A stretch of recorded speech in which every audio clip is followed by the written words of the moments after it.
Olá, está no ar mais um Negócios e Soluções, um programa da TV Cultura em parceria com o Sebrae São Paulo. No Brasil, há um grande número de inventores, muito bom isso, né?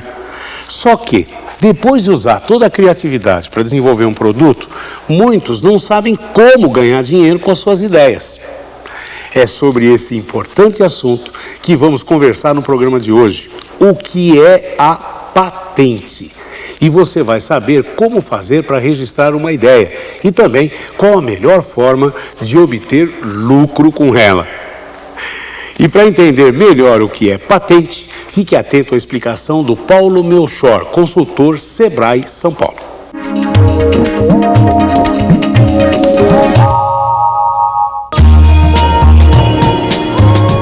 Patente nada mais é do que um título conferido pelo Estado a alguém que teve uma ideia importante, né, de criação de alguma coisa, de alguma coisa nova.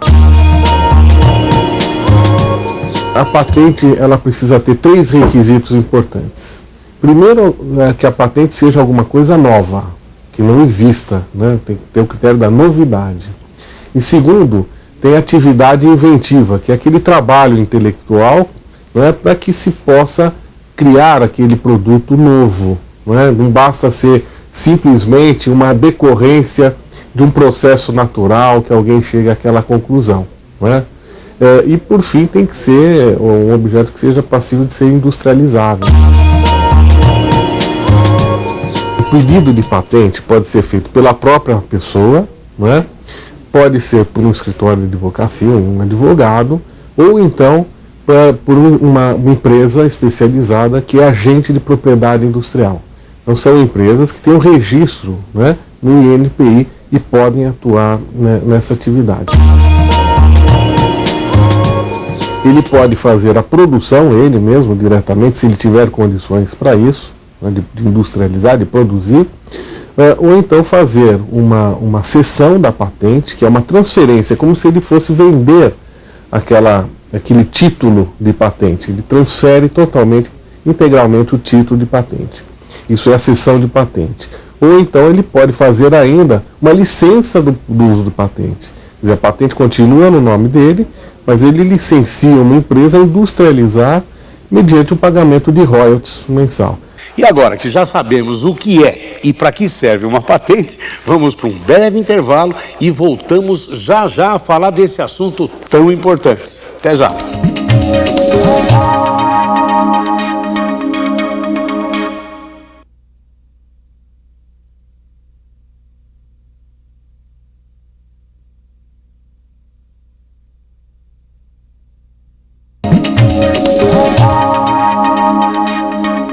O Negócios e Soluções está de volta, Você sabe, essa parceria Sebrae São Paulo, TV Cultura.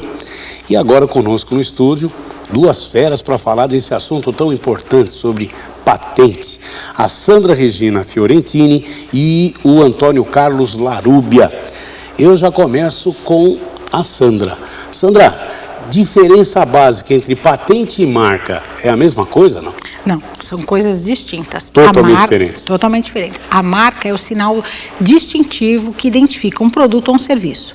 E a patente é aquilo que você desenvolve, que é novo, é criativo e é passível de industrialização. Então, às vezes as pessoas perguntam, posso patentear? Eu estou com uma ideia, posso patentear? Não, ideia não se patenteia. Você pode patentear uma atividade inventiva, alguma coisa que seja nova, criativa ou aperfeiçoe alguma coisa que já existe e desde que isso seja industrializável.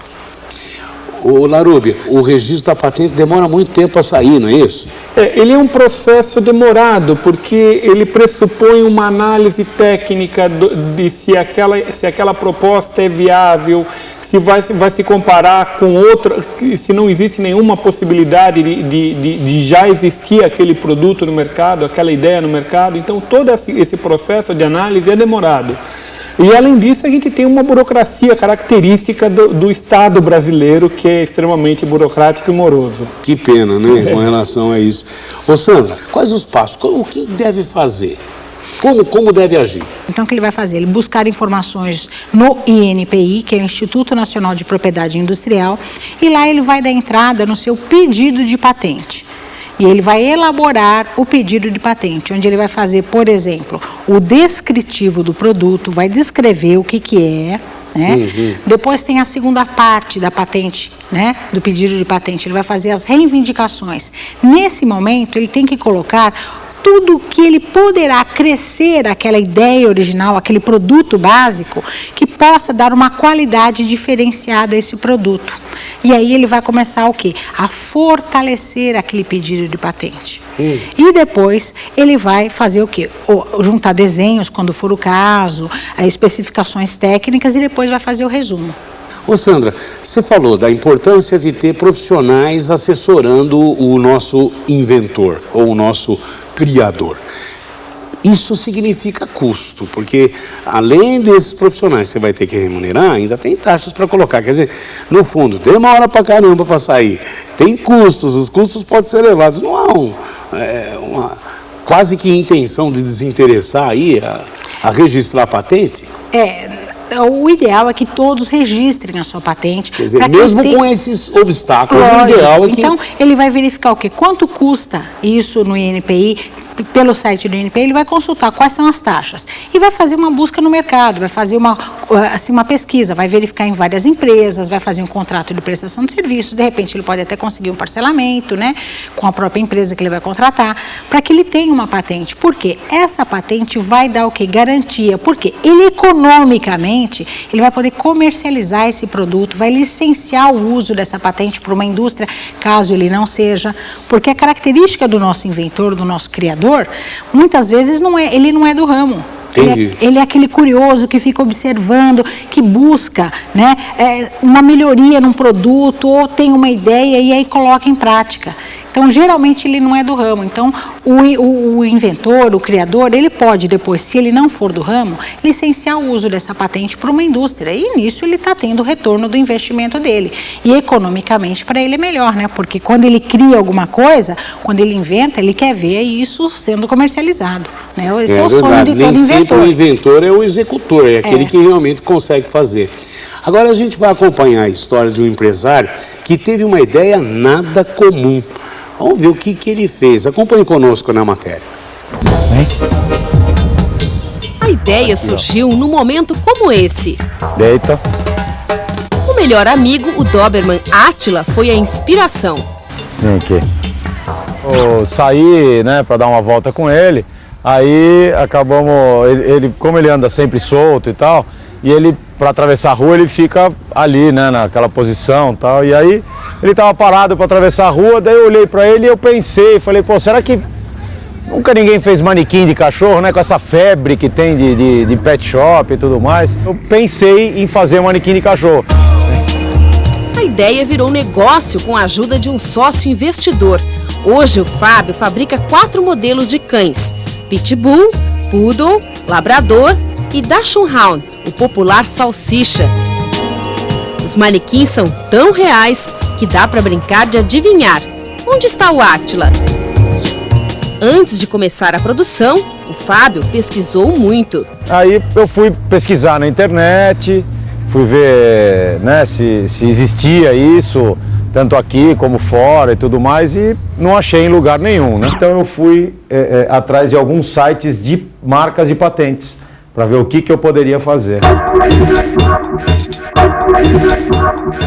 Foi então que o Fábio encontrou um escritório especializado que atua no ramo há mais de 20 anos. Hoje a propriedade intelectual é um ativo importante da empresa e quem melhor se proteger, melhor situação saudável terá nesse sentido. A solicitação da carta patente pode ser feita diretamente no INPI, o Instituto Nacional de Propriedade Industrial, ou através dos escritórios regionais espalhados pelo país.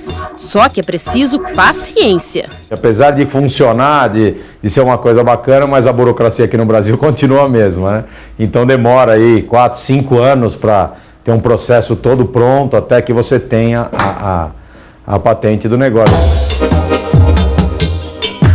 Em um ano e meio, já vendeu quase 600 manequins, 400 deles para os Estados Unidos, depois que ele licenciou o produto, algo que pode ser feito mesmo antes de sair a carta patente. Eu só dei uma autorização para que ele fabricasse esses manequins e ele me pagou os royalties só, né? Então foi bacana por causa disso, a gente acabou fazendo uma parceria legal.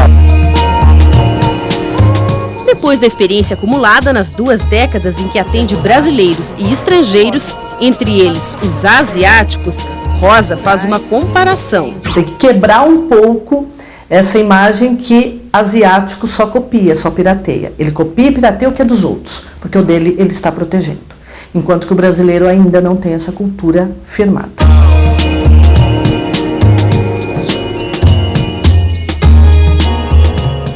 Olha aí que interessante, uma boa ideia teve o nosso amigo empresário, hein?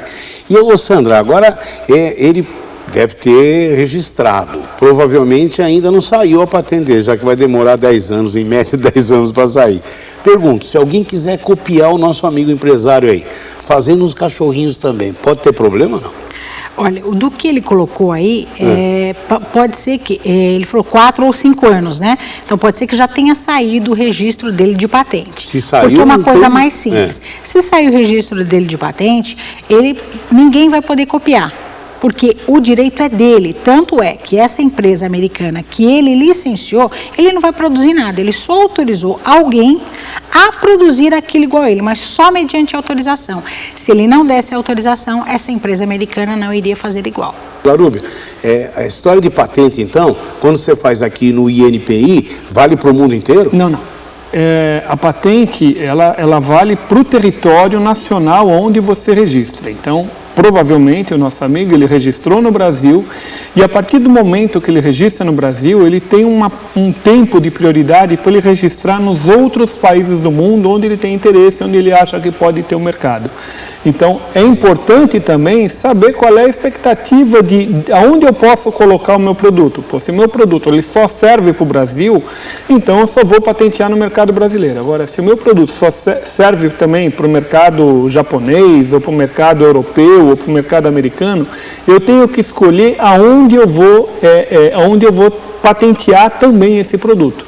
Porque a patente é um documento nacional, ele só vale naquele país onde ela foi registrada. Então, eu registrei minha patente aqui no Brasil, eu tenho um período para registrar nos outros países que têm acordos, né, da União Internacional de Patentes. Uma coisa que é importante a gente dizer, que a patente ela não serve só para proteger os produtos, as nossas ideias. Ela serve também como fonte de informação. Então, pesquisar as bases de patente podem dar grandes ideias para a gente resolver problemas que a gente tem aqui.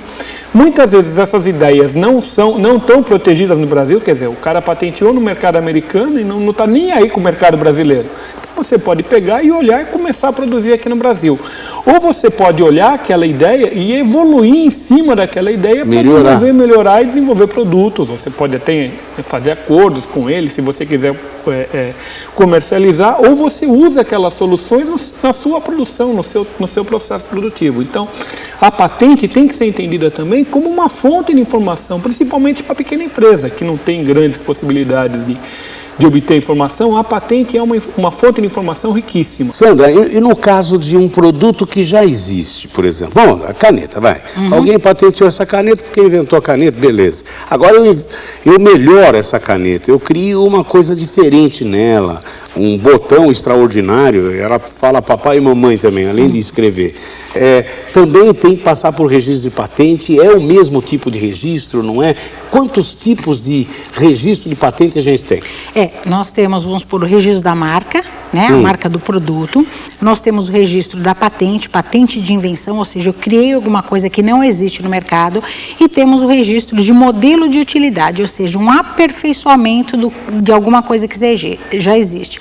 Como no caso da caneta. Então, a caneta já existe, mas você, por exemplo, colocou duas cargas, 2 cores, colocou que ela toca fita, que ela toca AM, FM. Então, você aperfeiçoou a utilidade a utilização desse produto. Então, aí você entra com pedido de patente de modelo de utilidade. Ou, ainda, você não criou nada de aperfeiçoamento tecnológico nessa caneta, mas você mudou o designer dela, você mudou a forma estética. Isso também é passível de proteção, e você registraria como desenho industrial, ou seja, quando você muda a forma estética. Isso que a Sandra está falando é essa caneta aqui. É uma caneta normal, só que ela tem um mecanismo que você pode mudar de lapiseira para uma caneta esferográfica, para uma caneta... Isso você pode proteger por patente. Isso você protege por patente. Agora, se por exemplo, se ela fosse só uma caneta normal, o que eu posso proteger é o desenho que ela tem. Então, esse desenho, essa forma dela é diferente dessa caneta que você tem na sua mão. Verdade. Então, aí eu registro isso como um desenho industrial, que é uma forma de você proteger também as suas ideias. E no caso da caneta, né, a esferográfica é um exemplo claro disso daí. Antigamente a gente escrevia com caneta de pena.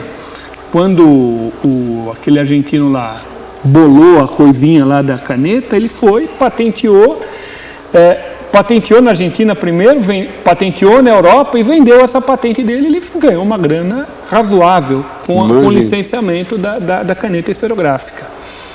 Outro exemplo de designer é, por exemplo, latas de leite condensado. Elas são retinhas. Uma marca conhecida no mercado, ela fez a lata de leite condensado com uma silhueta. E ela registrou isso como desenho industrial, ou seja, nenhum outro fabricante vai poder utilizar essa forma ornamental, essa forma estética dessa embalagem. Olha, eu espero que você tenha gostado. Eu gostei muito desse bate-papo com o Larubi, que eu agradeço muito, com a Sandra também. Vamos voltar a falar do assunto patente e vamos aprofundar um pouco mais o assunto de marca, né? Logotipo, logomarca, marca. Vamos falar um pouquinho mais sobre isso. Então, muito obrigado pela participação dos dois e espero que você tenha curtido o programa, porque eu curti muito, ao menos, a entrevista com os dois. E agora, anote aí qual é o resumo do que foi comentado aqui. Vamos lá. Patente é a garantia da proteção de um invento passível de industrialização. Para registrar sua patente, consulte um profissional especializado. O órgão de registro de patentes no Brasil é o Instituto Nacional de Propriedade Industrial, INPI, www.inpi.gov.br. A patente pode ser utilizada como fonte de informações de negócios e tendências de mercado.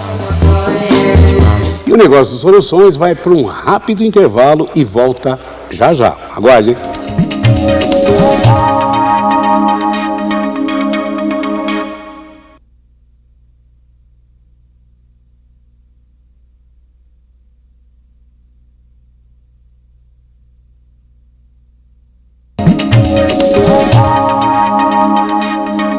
A gente já está de volta.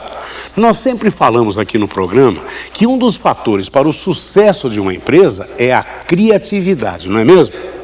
Vamos ver agora como uma empresária do ramo de organização de eventos conseguiu dar o pulo do gato usando a cabeça.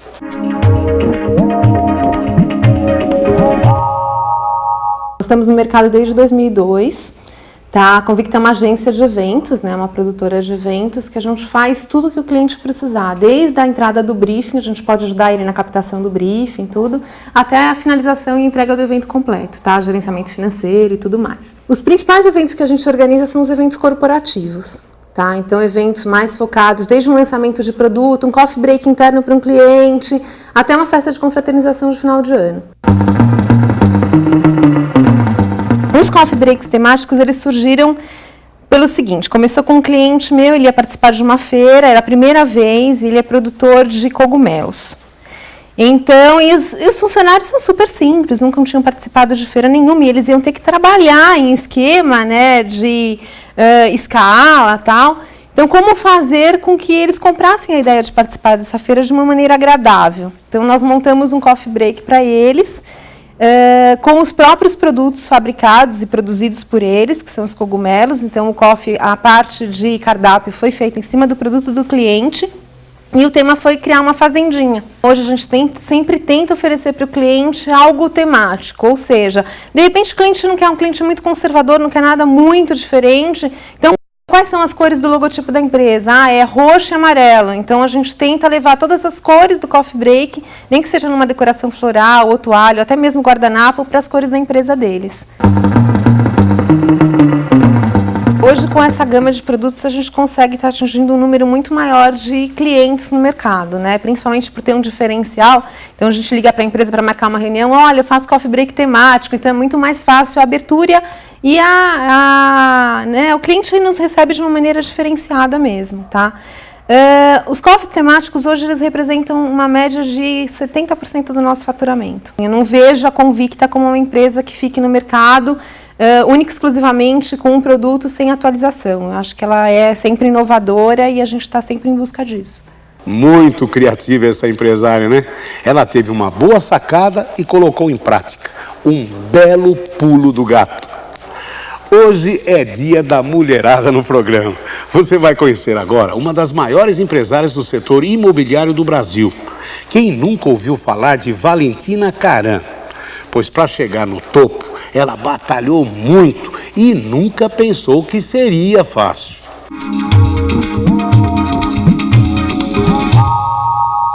Com 9 anos de idade, eu perdi minha mãe. Minha mãe faleceu assim na minha frente, com 36 anos, com um problema cardíaco. Isso, a imagem assim, não sai da minha mente, nunca saiu, né, até hoje. E depois meu pai começou a levar a gente tudo trabalhando na lavoura. Eu falei, ai pai, eu queria ir para São Paulo, né? Aí ele falou assim, vai, você é muito inteligente para ficar aqui na roça. Aí tinha um pessoal que era amigo da minha família e aí eu vim com eles. Aí fomos fazer o teste, 5 horas da manhã, fui lá toda animadinha, né? Com meu diploma de costura, né? Falei, agora, cheguei lá, a mulher com 60 anos, passou eu com 20 anos, me bananei todo, não consegui fazer o teste. Aí eu fui vender livros, aí fui vender coleção de livros. Aí vendi horrores, vendi muito, nossa, vendi. Trabalhei 3 anos vendendo livro. E aí eu estava vendendo uma coleção de livros para um corretor de imóveis. Aí ele falou, nossa, você tem tanta garra, você não vai trabalhar lá com imóveis? Eu falei, mas como? Tem que ter carro, não tem? Ele falou, vai lá, fala que o teu carro está na oficina. Um ano já estava, eu era a melhor corretora deles, já, entendeu? É assim, aprendendo, olhando, sem treinamento, olhando como é que um corretor fazia, como é que falava, entendeu? Sempre procurando copiar a quem fazia mais negócios, entendeu?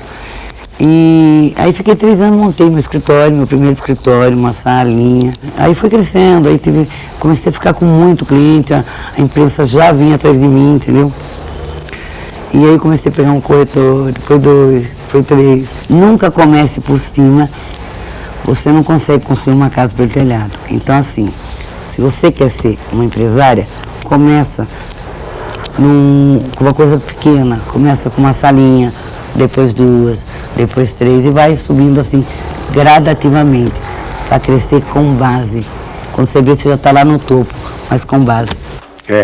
A Valentina tem um talento nato, mas batalhou muito e hoje é conhecida como Rainha da Paulista. É com essa bela história que a gente encerra o programa de hoje. Se você quiser entrar em contato com a gente, tirar dúvida, dar sugestão ou mesmo fazer críticas, o endereço eletrônico é esse aí, sebrainatv@sebraesp.com.br. E para saber mais sobre os assuntos tratados aqui, acesse o portal do Sebrae São Paulo, www.sebraesp.com.br. Ou ainda, você pode ligar para a Central de Relacionamento pelo telefone, anote, 0800 728 0202. Muito obrigado pela sua audiência e na semana que vem a gente volta. Tchau, até lá.